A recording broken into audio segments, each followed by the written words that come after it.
Então, entrando aí sobre a parte dos diferentes tipos de nuvem, nós temos alguns modelos de serviços que o próprio NIST, né? A gente sempre fala do que vem de teoria de nuvem.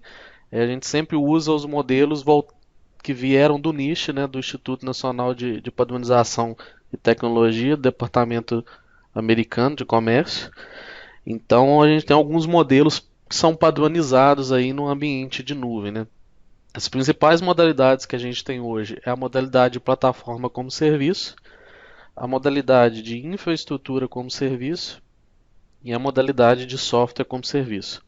Mais para frente aqui eu vou mostrar para vocês que tem algumas ramificações vindas dessas três modalidades, essas três principais modalidades, além do nosso ambiente on-premise, que é o nosso ambiente de ter toda a infraestrutura local, né?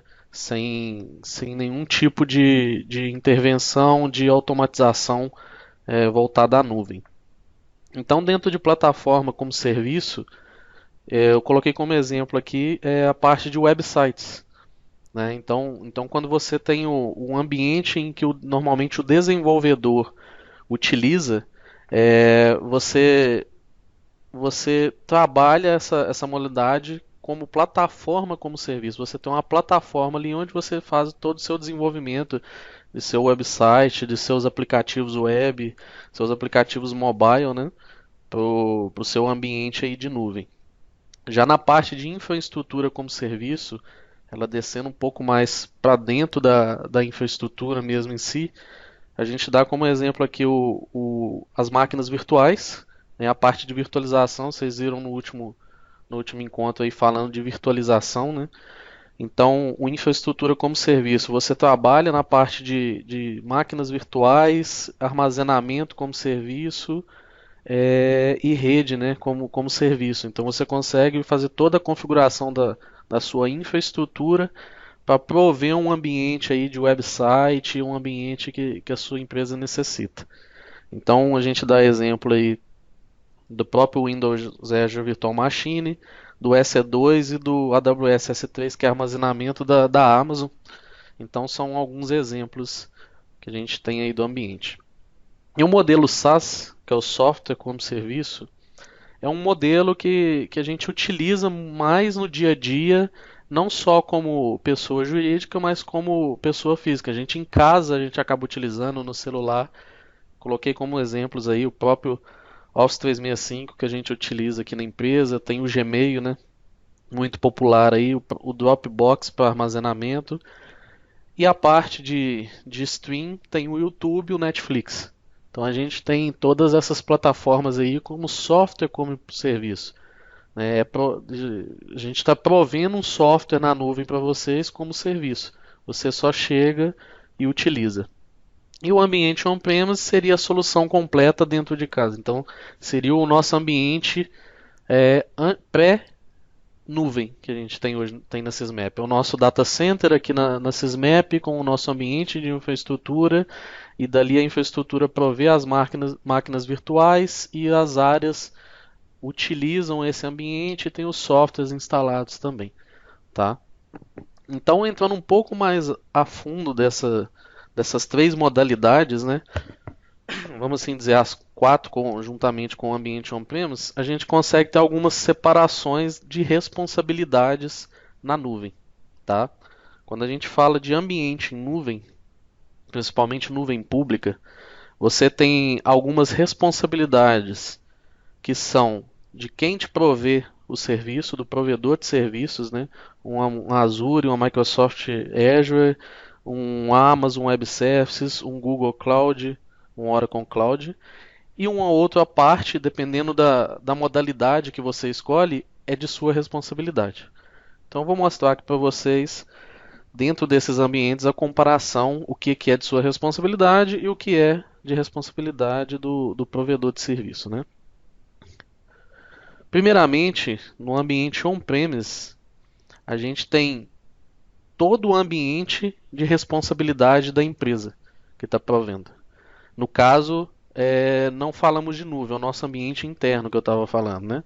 Então você gerencia desde a parte de rede, armazenamento, os servidores, a virtualização, o sistema operacional, os dados e as aplicações, e você provê tudo.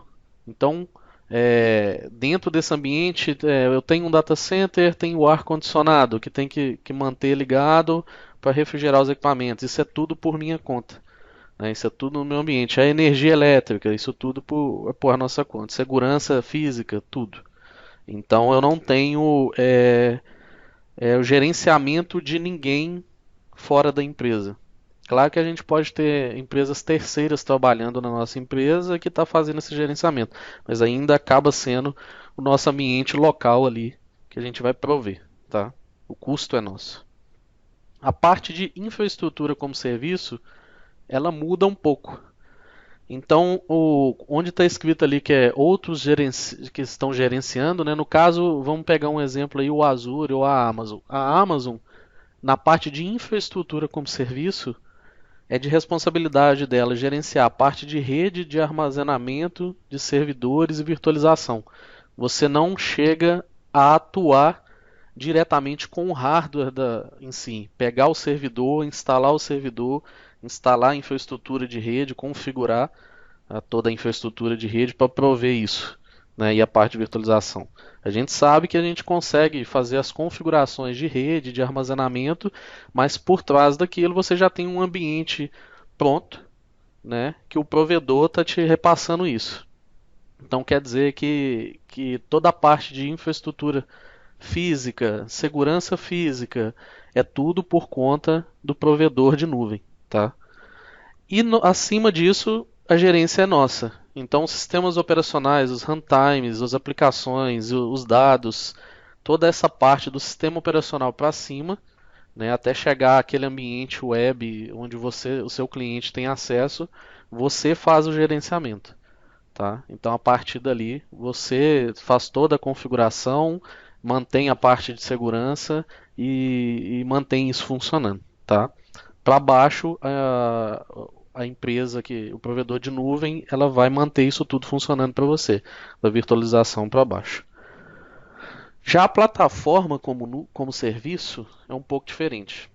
A plataforma como serviço, o provedor de nuvem, ele já te provê até o ambiente de runtime e os sistemas operacionais, e você só faz a gerência dos dados e das aplicações, né? Voltando um pouco aqui o exemplo que eu dei aqui da plataforma como serviço, o Amazon Web Service, a Azure Web Service, o AWS Elastic, o Google App Engine, você tem toda aquela parte de gerenciamento do sistema todo para baixo até chegar nos servidores storage por conta do provedor, tá, de nuvem, e você só cuida dos seus dados e das aplicações que você está desenvolvendo. Então ali é por sua conta. Já o software como serviço, ele te entrega tudo, tá? Então ele vai te entregar tudo até a aplicação e você só vai utilizar o que foi feito, tá? O que já está pronto, ok? Então essas são as separações de responsabilidades que nós temos hoje no ambiente, né? Fazendo uma analogia, eu sei que aqui, de quem está aqui participando, nem todo mundo é da área de infraestrutura ou tem um entendimento maior com relação a esses nomes aqui, que são bem esquisitos, né? A gente pode fazer uma analogia da pizza como serviço. Isso a gente usa muito para mostrar a questão da nuvem e como é que funciona isso. Então vamos pensar o seguinte: o que tiver em azul, você tem que fazer. O que tiver em verde, é quem está vendendo para você a pizza é que tem que te prover isso. Então vamos supor o nosso ambiente on-premise como se eu estivesse fazendo em casa a pizza, né? Então se você está fazendo a pizza em casa, você que vai ter que comprar o queijo, o molho de tomate, a massa, prover o gás para acender a, a lareira e o que for para fazer a pizza, a parte elétrica, o refrigerante e a mesa para você poder jantar. Isso tudo você está provendo. Então você compra os ingredientes, faz a pizza, assa a pizza e coloca na mesa e come, né? Então esse é o ambiente on-premise, é o ambiente feito em casa. Tudo é por sua conta, tá? Fazendo uma analogia na infraestrutura como serviço, tá? Você pega e assa. Então é um pouco diferente. O vendedor, o que que ele vai fazer? Ele vai fazer a pizza para você, tá? A pizza vai estar pronta. Então vamos supor, você vai lá no supermercado e compra a pizza já pronta. Você leva para casa, você tem só o trabalho de assar a pizza e comer a pizza. Mais nada, tá? Então, a infraestrutura como serviço seria isso aí. Então, o que você precisa para fazer a pizza é por conta do vendedor. O vendedor faz a pizza, te entrega ela pronta só para assar e comer, tá? Então, essa é a analogia de infraestrutura como serviço. De plataforma como serviço é aquela entrega de pizza, quando você liga para lá e pede uma pizza, né? Então, a pizza ela já vem toda preparada, já vem assada, você só tem o trabalho de receber essa pizza na porta da sua casa e comer, né? Então você só tem que prover o refrigerante, o suco e o local para poder comer essa pizza. Então é o exemplo do plataforma que serviço seria a entrega de pizza, né? Já o software como serviço, que a gente costuma falar, é se você estivesse comendo fora. Então você não vai fazer nada, você não vai ter que comprar o refrigerante, não vai ter que prover o local para poder comer essa pizza. Você só sai, chega no restaurante, pediu a pizza e vai comer a pizza.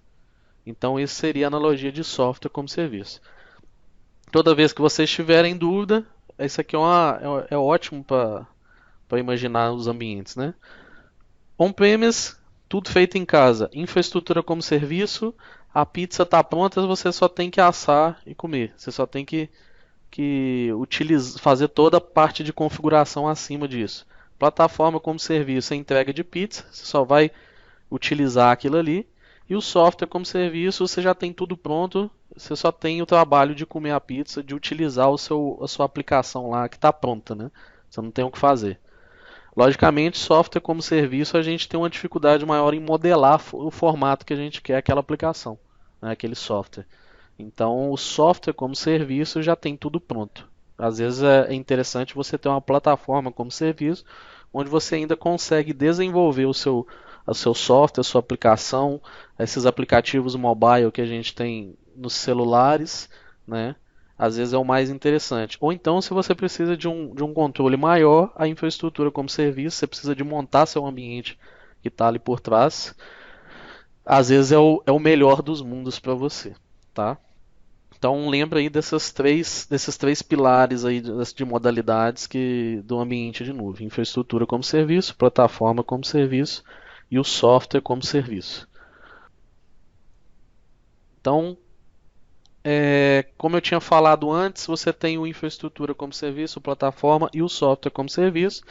Você tem algumas ramificações desses modelos principais que foi visto com o tempo a necessidade de utilização no ambiente de nuvem. Então, pegando aquele slide que eu peguei da nuvem da segunda reunião nossa, você tem o Cloud Computing com o SaaS, que é o software como serviço, o IaaS, que é o infraestrutura como serviço, e o PaaS, que é a plataforma como serviço, né? Que são os três principais, e daí veio algumas ramificações. Então veio o DaaS, que é o DNS como serviço, então é a distribuição de nomes, né, de serviço de nomes de domínio do seu servidor, do seu ambiente, do seu site. Então você tem hoje DNS na nuvem, então hoje se fala de DaaS, de DNS as a Service. Tem o BaaS, que é o Backup as a Service, com a demanda aí aumentando e a quantidade de links de internet maiores, né, e a infraestrutura melhorando, houve a possibilidade de ter o backup na nuvem. Então, hoje, ao invés de eu ter simplesmente o servidor, a aplicação, o serviço na nuvem, eu posso ter o meu backup sendo o meu backup primário. Eu posso ter o meu ambiente local fazendo um backup diretamente lá, ou o que a gente vê em muitos casos é você ter um backup local e um backup secundário na nuvem, né? O que a gente costuma falar é o seguinte: se você tem um backup, você não tem nenhum. Se você tem dois backups, você tem um. Então, o interessante, o melhor dos mundos aí para muitas empresas é o que? Você tem um backup local e um backup na nuvem. Eu posso ter dois backups na nuvem, um em cada local. Então, é um caso a se pensar aí também, tá? Nós temos o que a gente chama de Metal as a Service, tá? Não é metal de heavy metal. Na verdade, o metal aqui a gente fala que a gente tem a possibilidade de provisionar as máquinas. Em vez de ser máquinas virtuais, você consegue fazer a configuração das suas máquinas físicas. Então, mais à frente aqui eu vou mostrar para vocês um exemplo disso. Você tem os seus servidores, você quer melhorar o gerenciamento, a velocidade de provisionamento de recursos, você consegue utilizar na nuvem utilizando máquinas físicas, né?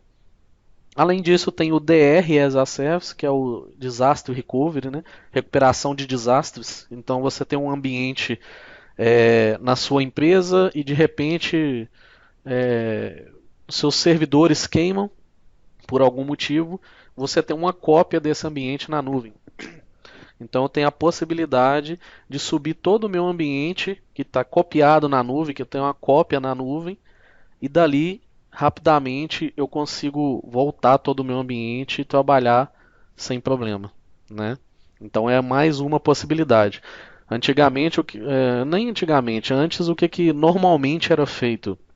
Você tem uma unidade, a nossa unidade aqui em BH e uma em São Paulo.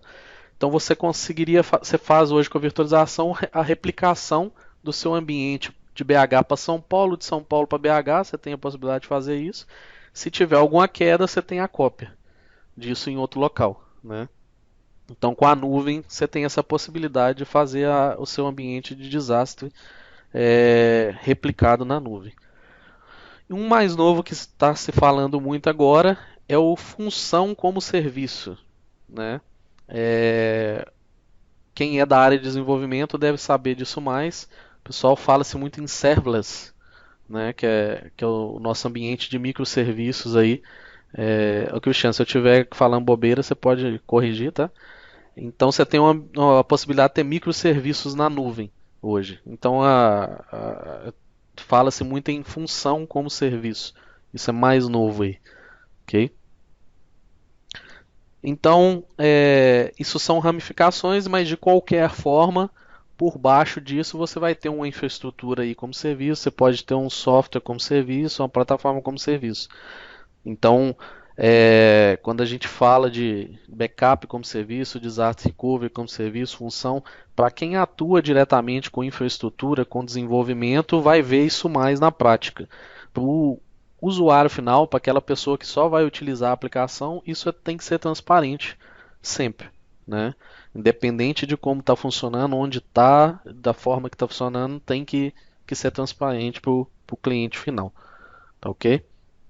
Então a nuvem hoje ela fez uma padronização de acesso e comunicação entre as aplicações usando duas tecnologias como base hoje, né? Essas tecnologias hoje utilizadas como base, a primeira são os web browsers. Para quem não está acostumado a ouvir falar de web browser, é o nosso Internet Explorer, o nosso Chrome, tem o Safari também, o Firefox. Então, os web browsers ele vai suportar aquela oferta de entrega para o cliente final do software como serviço e da plataforma como serviço, tá? Então, a gente tem a possibilidade de acesso e comunicação direto por web browser. E por trás disso, nós temos uma outra comunicação aí, uma tecnologia de base chamada de web services, que na verdade ela compõe essas ofertas de infraestrutura como serviço e parte da plataforma como serviço. Software como serviço a gente tem algo também, mas é muito pequeno. Então a maior parte compõe aí a infraestrutura como serviço e plataforma como serviço, tá? Os web services aí, ele é um conjunto de métodos aí que eles são chamados por outros programas, né, utilizando tecnologias web. Então, por trás do que você está acessando ali, você tem o web service fazendo esses métodos aí chamadas do que você necessita dentro do software, tá? Então ele é utilizado muito para transferência de dados através de protocolo de comunicação, independente da plataforma, da linguagem, independente se por trás está rodando Windows, Linux, se as plataformas de desenvolvimento são iguais ou não, com o web service você tem essa possibilidade de utilizar independente. E quais são os benefícios desses web services aí também? Integração de informação em sistemas. Então você tem possibilidade de trocar informação entre dois sistemas aí sem necessidade de ter que recolher informação sobre o funcionamento de cada sistema, né? Então você consegue ligar qualquer tipo de sistema independente da plataforma. Foi o que eu estava falando agora. Então eu consigo fazer uma aplicação numa ferramenta de desenvolvimento, outra em outra ferramenta e fazer a ligação entre elas com o web service, né? Então, para quem é da área de programação aí, você consegue fazer a ligação entre desenvolvimento na área de Java, na área de Py, de Python, né? Ou então plataformas Windows, Linux e outras que vieram aí. Reutilização do código. Então ele pode ser utilizado por várias plataformas aí, independente do objetivo de negócio. Então eu consigo reutilizar o código sem maiores problemas, tá? Maior segurança. Então eu consigo evitar comunicação direta com a base de dados. Então eu tenho uma maior segurança na comunicação entre o cara que está acessando via web browser e aplicação para ele tentar um acesso direto aí na minha base de dados. Então eu ganho com segurança. E também a redução de custos, né? Então não é necessário criar aí essas aplicações de acordo com o que vem de novo aí, que é da necessidade. Pode ser caro, né? Você vai envolver a aplicação que você precisa para desenvolver, o profissional qualificado. Então, você consegue trabalhar com a mesma aplicação em que você já tenha e integrar com as demais. Então, vamos entrar aí nas formas de implementação de nuvem, né? Nós falamos as modalidades, agora vamos falar das formas de implementação de nuvem. Sempre tendo embasamento vindo do niche, né? Então sempre a gente tira o embasamento dele aqui. Então nós temos aí hoje três formas de implementação principais e uma menos conhecida que com o tempo está crescendo mais aí. A primeira é que a gente ouve muito, que é a nuvem pública, a cloud pública, né? Então você tem um uso geral aí hoje. Você tem um ambiente onde ele é utilizado por várias empresas, né? Você tem as separações dos recursos aí para cada empresa, tá? Mas ela é de uso geral, qualquer empresa pode adquirir e utilizar. Ela é pago normalmente por uso, tá? Então o que você utilizar é o que você paga. Então você tem um ganho maior utilizando nuvem do que às vezes um ambiente on-premise, um ambiente local, né? Você tem uma gestão melhor disso, a gente já falou lá para trás.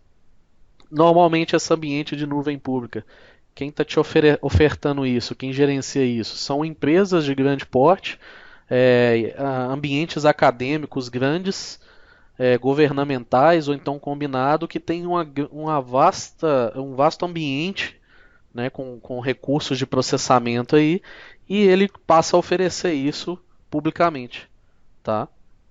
E claro, é hospedado em mais de um data center, igual eu coloquei aí. Então você tem a sua máquina virtual, a sua aplicação rodando, muitas vezes você nem sabe onde ela está. Você nem preocupa com isso, né?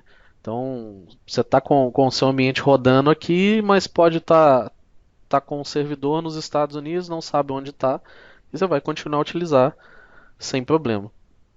Então tem o compartilhamento aí, como eu falei, dos mesmos recursos. Então podem ter várias empresas utilizando esses mesmos recursos, mas de forma separada, você não tem acesso ao recurso da outra empresa, tá? E a infraestrutura é de responsabilidade do provedor. Então foi o que eu tinha falado antes, a parte de segurança física, a infraestrutura local, né? A comunicação, a parte de cabeamento e gerência, os profissionais que gerenciam aquilo é por conta do provedor de serviço de nuvem, tá? Você não tem que se preocupar com isso. Já uma outra modalidade é chamada de cloud privada, a nuvem privada, né? A nuvem privada normalmente para uma única organização, essa nuvem, não é utilizado por outras organizações. Então, ela é modelada para aquela organização, para mais nenhuma. Normalmente ela é gerenciada pela própria organização ou por uma empresa terceira que está gerenciando aquele ambiente, tá? A nuvem privada, por ela ter o nome privada, ela não necessariamente ela vai ser local, ela pode estar fora da empresa, tá? Acho que isso aí às vezes é um problema de entendimento que ocorre. Às vezes a pessoa quando vê nuvem privada acha que é só dentro da empresa, mas não. Você pode estar utilizando aí nuvem pública para isso, tá? E é a tendência disso. Nós vamos falar daqui a pouco sobre isso. A infraestrutura e gestão é feita pela própria organização, na grande parte das vezes. Quem provê a nuvem é a TI da empresa. Então, a TI da empresa que faz toda a gestão e provê esse ambiente da cloud privada. E quem consome são as áreas que necessitam de recursos, né? Então, no nosso caso aqui é a fábrica, é o RH, o departamento da diretoria. Então, todas as áreas aí é que consomem esses recursos de nuvem se tivéssemos uma nuvem privada, o que não tem hoje. E normalmente a gente tem um ambiente chamado que é o Metal as a Service, né? Você tem se você tem uma nuvem com a cloud privada interna, on-premise, normalmente você vai utilizar os recursos locais, os seus servidores, os seus switches de rede, a sua infraestrutura toda de TI, com uma aplicação em cima, provendo a nuvem privada de uma forma mais ágil e mais gerenciável. Um exemplo que eu posso dar para vocês aí que eu estive num evento de nuvem privada, que até é uma open source aberta chamada OpenStack, é a própria Itaú.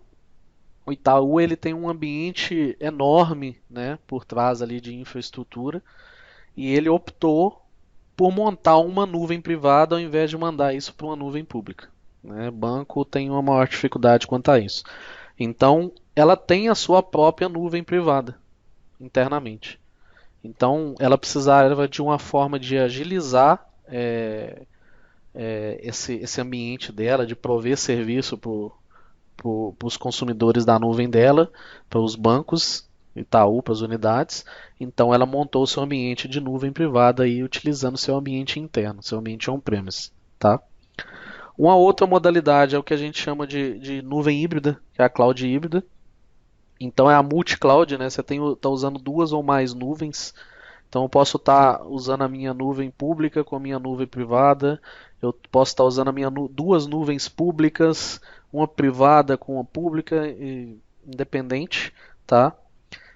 Normalmente se utiliza a nuvem híbrida por causa da necessidade de expansão aí da nuvem privada em determinados momentos. Então um exemplo que a gente costuma dar de nuvem são aquelas lojas como a Netshoes que precisam em determinados momentos de expandir o seu ambiente para uma venda numa Black Friday, por exemplo. Então, se você tiver um ambiente local, um ambiente on-premise, para você fazer essa expansão, você fica meio limitado se você não tem um ambiente superdimensionado. Né? Então, você tem essa dificuldade de fazer a expansão. Quando você tem um ambiente on-premise linkado com a cloud privada, linkado com a cloud pública, você tem a possibilidade de fazer essa expansão. Até mesmo se for somente pública, tá? Você consegue fazer essa expansão. Você tem aqui a questão da elasticidade. Então eu consigo expandir o meu ambiente de uma forma melhor aí, tá? Você faz o uso de aplicativos também não críticos. Então eu consigo manter o meu ambiente ali com aplicações não críticas linkada com a nuvem pública aí, sem maiores problemas. Você consegue ter um ambiente que eu tinha falado de disaster recovery, né, que é o RD as a Service. Então eu tenho o meu ambiente on-premise e tenho uma cópia do meu ambiente lá na nuvem, na cloud pública, tá? E tem o backup também. Então eu tenho a possibilidade de ter o meu backup na nuvem aí sem problema, tá ok? E tem uma quarta modalidade de nuvem, que ela não é tão falada, que é a nuvem comunitária, né? O que é a nuvem comunitária? Normalmente, vamos pensar lá naqueles espaços de coworking, né? Que espaço físico de coworking. Você tem várias startups, várias empresas ali num mesmo local. Você tem a possibilidade de ter o seu ambiente de nuvem é, para várias empresas também. Né? No coworking, normalmente se divide os valores ali de custos para cada empresa de um mesmo espaço. Na nuvem é a mesma coisa. Você vai ter diversas organizações aí com requisitos similares de segurança, de padronização, tá? Os custos que vierem são todos divididos. Você tem um maior nível de privacidade ou de conformidade do que uma nuvem pública, por exemplo, né? Você tem um ganho quanto a isso. Ela é gerenciada por todas as organizações ou pode ter uma empresa terceira que faz essa organização, tá? E como eu falei, o exemplo aí do espaço virtual de coworking. Então, tem algumas empresas nos Estados Unidos que já estão fazendo isso. Teve um ambiente lá nos Estados Unidos que foi aberto há pouco tempo. E ele está trabalhando em cima disso, já de cloud comunitária, tá? Então isso aí é meio novo, mas já se fala. A empresa que hoje está trabalhando com nuvens comunitárias é a NYSE Technologies, é NYSE Technologies, né? Ela que fez a construção aí de uma das primeiras nuvens comunitárias aí orientadas para o setor financeiro, né? Então, você já vê que o próprio setor financeiro já não pode muitas vezes ir para uma nuvem pública, até por medo e risco de compliance, de segurança. Então, ela optou por criar uma nuvem comunitária entre essas empresas, né, instituições financeiras, e a partir daí você consegue utilizar o mesmo ambiente de uma forma aí separada para cada empresa, mas numa única nuvem. Então é o que a gente chama aí de nuvem comunitária, tá?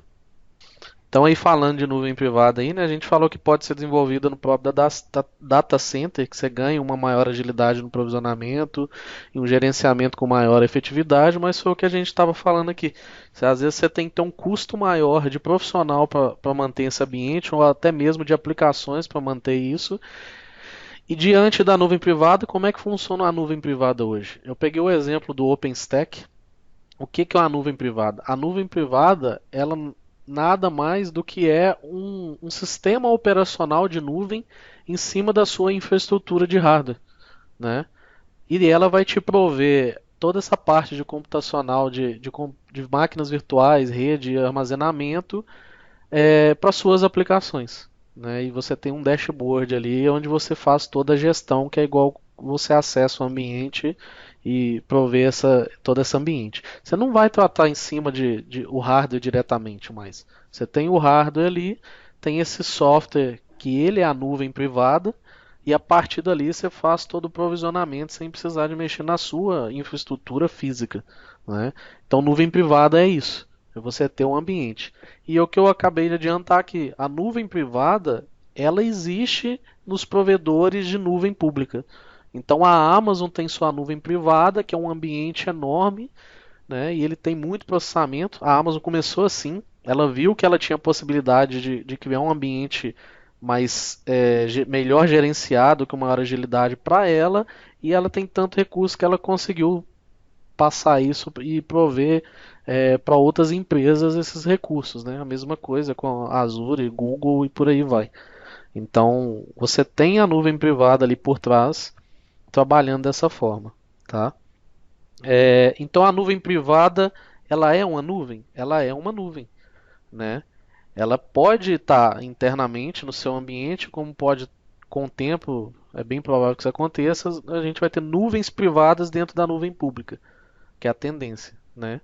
E daí vem uma outra pergunta que muitos fazem também, sempre aparece, que é se a nuvem privada ela é virtualização, né? A nuvem privada ela não é uma virtualização, tá? Você aproveita da virtualização, do benefício de virtualização de ambientes, de servidores, para ter uma aplicação que vai gerenciar isso melhor e otimizar o seu ambiente, né? Então tem algumas realidades aí que foram apresentadas pelo Gartner que ela fala sobre essa questão de nuvem privada. Então a primeira questão que ela diz é a nuvem privada não é virtualização, foi o que eu acabei de falar.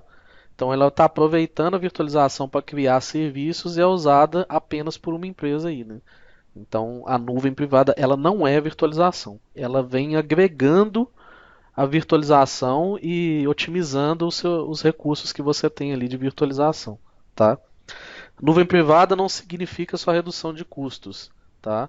Você tem a redução de custos com eliminação aí de tarefas repetitivas, né, para serviços padrões, mas requer investimento aí de software de automação, foi o que eu falei, e as possíveis aí mão de obra qualificada, que é o que a gente estava falando do caso do próprio Itaú, né? Tem uma nuvem privada, mas está precisando de profissionais que entendam de OpenStack, que é uma nuvem privada e open source aberta aí para ser utilizada sem custo nenhum, tá? A nuvem privada não é necessariamente instalada localmente, é o que a gente estava falando. Com a possibilidade aí de isolamento nas nuvens públicas por VPN, de ambiente, a par de segurança, é a tendência a nuvem privada virar uma nuvem pública, né? Ela está em cima de uma nuvem pública com o tempo. Então isso já é realidade em alguns casos e você tem essa possibilidade aí. Outro caso, a nuvem privada não é apenas a infraestrutura como serviço. Ela pode ser uma plataforma como serviço para a área de desenvolvimento em teste, né? Então, ao invés de você prover somente máquinas virtuais, você tem a possibilidade de prover ambientes de desenvolvimento em teste aí para essas áreas, né? Então, ela não é apenas uma infraestrutura como serviço. E uma quinta realidade apresentada aí pelo Gartner, a nuvem privada não será sempre privada. Foi o que eu estava falando o tempo todo aqui. Então foi o que nós discutimos aqui agora, com o amadurecimento aí do nível de serviço, de segurança, gerenciamento e a questão de possibilidade de alta migração de nuvens híbridas ou públicas, a tendência é que ela deixe de ser privada e passe a ser ou uma híbrida ou uma pública. Então são essas realidades aí de nuvem privada. Começa um ambiente em nuvem privada e ele tendencia a ir para uma nuvem pública ou uma nuvem híbrida, né? Então isso é o que normalmente acontece aí com o passar do tempo.